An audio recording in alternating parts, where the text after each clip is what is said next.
कुछ दिन पहले अखबार में मैंने पढ़ा था कि एक आईआईटी के स्टूडेंट्स ने फांसी लगा के आत्महत्या कर ली। स्ट्रेस में था पढ़ाई के लिए।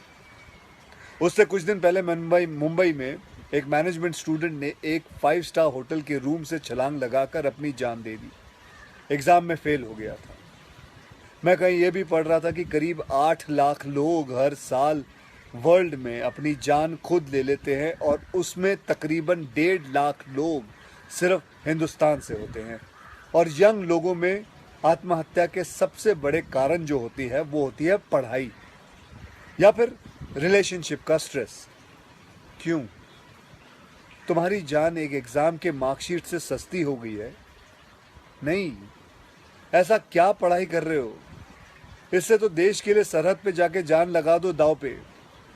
चाहे कोई भी बड़े से बड़ा स्ट्रेस हो लाइफ में, एक बार इमेजिन करो अपने माँ बाप की हालत अगर उन्हें पता चले कि तुमने अपनी जान ले ली है, खुदकुशी कर ली है। शायद आप सोच भी नहीं सकते कि उनको कैसा फील होता होगा। मान लिया कि आपका स्ट्रेस बहुत बड़ा है, पर इतने हल्के में मत लो अपनी लाइफ को यार।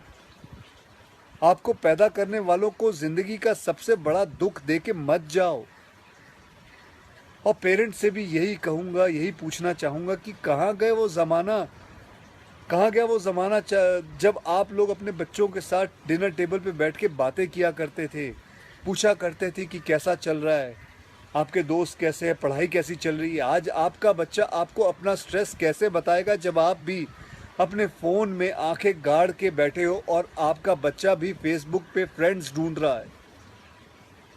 ऐसा क्यों ऐसा क्यों होता है कि जब बच्चे को हाथ पांव पे चोट लगती है तो आप फट से डॉक्टर को बुला लेते हो, लेकिन अगर उसे दिमाग में स्ट्रेस हो तो हम बस एक लेक्चर झाड़ देते हैं, कहते थे बेटा नो, थिंक थिंक पॉजिटिव बेटा, थिंक पॉजिटिव। मेंटल हेल्थ के लिए भी डॉक्टर या काउंसलर से हेल्प लेना उतना ही ज़रूरी है जितना और किसी तकलीफ के लिए। इसमें कोई शर्म की बात नहीं है। देखो, मैं कितना भी ज्ञान दे दूं, सोचना आपको खुद ही है कि आपकी जान आपकी सबसे कीमती चीज़ है। कोई स्ट्रेस आए ना तो उसको बोल देना बहुत अच्छा है। अपने अंदर घुलना, उसको अंदर रखना, दबा के रखना बिल्कुल नहीं। किसी दोस्त को बोल दो या अपने माँ बाप से शेयर करो। मेरे एक फ्रेंड ने उस दिन व्हाट्सएप पे एक बहुत काम की बात फॉरवर्ड की थी। एक हॉस्पिटल की ओपन हार्ट सर्जरी यूनिट के बाहर एक शेर लिखा हुआ था, मैं आपसे शेयर करना चाहता हूँ। वहाँ लिखा हुआ था कि अगर दिल खोल लेते अपने यारों के साथ तो आज खोलना ना पड़ता औजारों के साथ। भैया मुझे एक प्रॉमिस करो कि आज प्लीज़, आज एक प्रॉमिस करो कि टेंशन कोई भी हो, सल्यूशन है, कहीं ना कहीं उसका सल्यूशन है। और वो सल्यूशन आत्महत्या बिल्कुल नहीं है, कभी नहीं है, किसी हालत में नहीं है। अपना ध्यान रखो। मिलते हैं फिर। Till then, next time, good bye, जय हिंद। कुछ जज्बातों को, कुछ दुखों को, कुछ हादसों को शब्दों में बयां करना बड़ा मुश्किल होता है।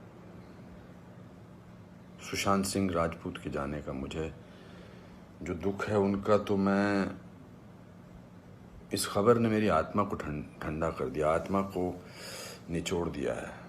दिल तक तो बात पहुंचती है लेकिन आत्मा तक जो है वो दहल गई है।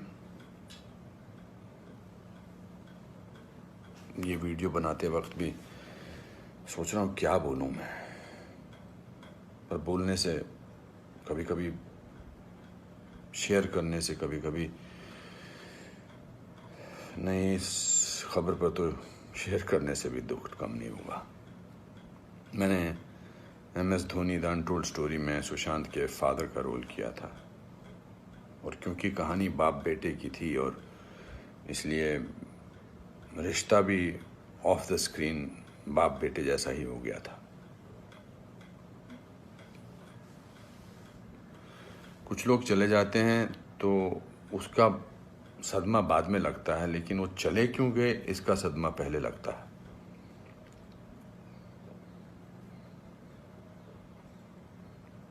आई थिंक लोगों का एक दूसरे से बात करना बहुत ज़रूरी है। लोगों का एक दूसरे का दुख पहचानना बहुत ज़रूरी है। लोगों के एक दूसरे की तकलीफ़ को जांचना या तकलीफ़ को महसूस करना बहुत ज़रूरी है आज की दुनिया में। आज की दुनिया में हम बहुत ज़रूरी है कि हम सामने से पूछें कि क्या तकलीफ़ है तुझे, क्या अकेलापन महसूस हो रहा है, क्या महसूस कर रहे हो तुम मेरे दोस्त। क्योंकि जो जिस तकलीफ़ से जूझ रहा होता है उसका बयां वो खुद नहीं कर सकता, वो हमें पहचानना है। हम किसी भी इंडस्ट्री में हों, बार बार बोला जाता है फिल्म इंडस्ट्री में ये टेंशन है, फिल्म इंडस्ट्री में वो टेंशन है, इसका प्रेशर है। कोई प्रेशर नहीं होता। अकेलेपन का मैंने एहसास किया है अपनी ज़िंदगी में, और जब वो अकेलापन होता है तो सक्सेस कोई मायने नहीं रखती है। जब वो जो दुख की गहराई में इंसान की आत्मा, इंसान का दिल डूबा होता है तो सक्सेस, पॉपुलैरिटी कुछ मायने नहीं रखती है। मायने रखता है किसी का आपको गले लगाना, मायने रखता है किसी का आपसे बात करना, किसी को आपकी बात सुनना, वो मायने रखता है। उसके घर वालों के बारे में सोच रहा हूँ सुशांत के, उनका क्या हाल होगा। मैं तो फिल्मी बाप था उसका, तो मैं इतने तकलीफ और दुख से गुजर रहा हूँ, तो उनके जो खुद के पिताजी हैं, उनके घर के बाकी जो मेंबर्स हैं, उनका क्या हाल होगा। 34 साल का लड़का, बहुत तकलीफ है। मैं बड़ा पॉजिटिव आदमी हूँ और इस लॉकडाउन में मैं बहुत पॉजिटिव रहा हूँ। मैंने अपने आप को बहुत संभाला है, लेकिन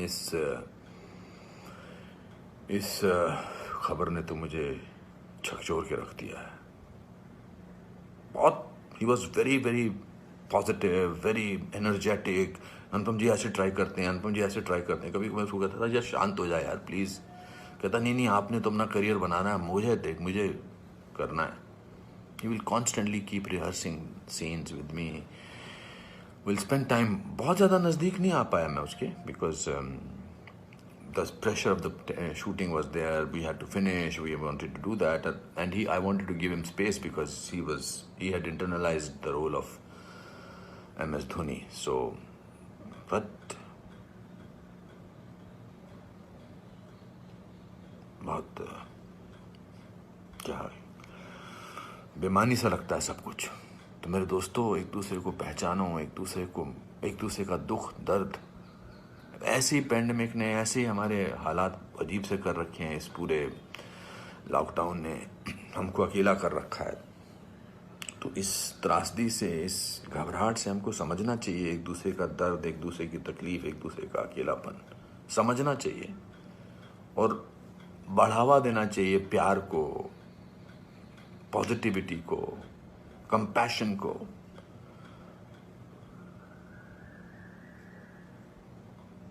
मैं बस बोलता जा रहा हूँ, मेरे में कोई ऐसा थॉट नहीं है, बट जस्ट एज दे से।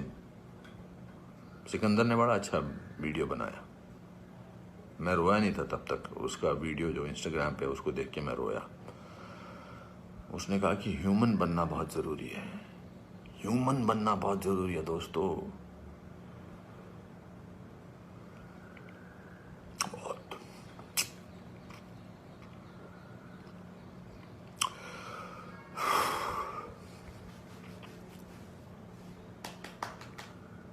चलो,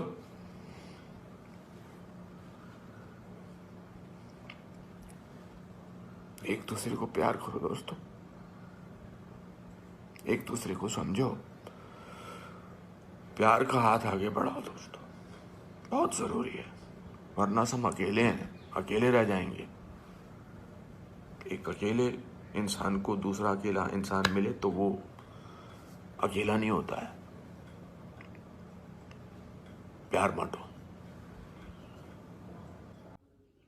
सुशांत सिंह राजपूत की मौत ने हम सबको झंझोड़ के रख दिया है, मगर कुछ लोग जो इस चीज में माहिर हैं कि कैसे पैरेलल नैरेटिव चलाना है, वो इस तरह से चला रहे हैं कि हाँ, जिनका दिमाग कमजोर होता है वो ये डिप्रेशन में आते हैं और सुसाइड वगैरह कमिट करते हैं। जो बंदे ने स्टैनफोर्ड की स्कॉलरशिप, वो रैंक होल्डर है in his entrance for engineering, उसका दिमाग कमजोर कैसे हो सकता है? अगर आप देखें उनके कुछ लास्ट पोस्ट, वो क्लियरली कह रहे हैं कि लोगों को बैक कर रहे हैं कि प्लीज मेरी फिल्म में देखो, मेरा कोई गॉड फादर नहीं है, मुझे निकाल दिया जाएगा इस इंडस्ट्री से। अपने इंटरव्यू में वो जाहिर कर रहे हैं कि मुझे क्यों नहीं ये इंडस्ट्री अपनाती है, I feel like a left over. तो क्या इसमें इस हादसे की कोई बुनियाद नहीं है?